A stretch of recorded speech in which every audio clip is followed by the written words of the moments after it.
দূর থেকে দেখে মনে হয় যে একদম একটা তাজমহলের মতো একটা আকৃতি। আপনারা সব, আমার কাছে কিন্তু সেরকমই মনে হচ্ছে, জানি না আপনাদের কাছে কেমন মনে হচ্ছে, একটু দাঁড়ান।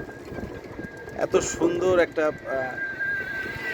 নিদর্শন, এটা আমি তো আপনাদেরকে জানালাম যে এটা কত সালে আসলে ওখানে লেখা ছিল। আমরা অনেক তথ্য কিন্তু পেলাম না ওখানে, ওখানে কেউই সঠিকভাবে কোনো কিছু বলতে পারছে না যে হলো আসলে এইটা মানে কত সালের কী। তবে ওখানে যা লেখা ছিল আমি সেটাই জানিয়েছি।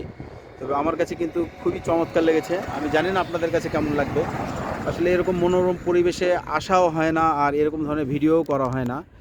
তো আশ্চর্য লাগছে আমার খুবই যে হলো আমাদের ঈশ্বরদীর আমার যে এখানে জন্ম, তারপরেও আমি এই জিনিসগুলো মানে আমি কখনোই দেখিনি। তো যাই হোক, এই ভাইয়ের মাধ্যমে আমার এই ভিডিওটা মানে করা, ভাইয়ের মাধ্যমেই এই কিছু দেখা এত সুন্দর।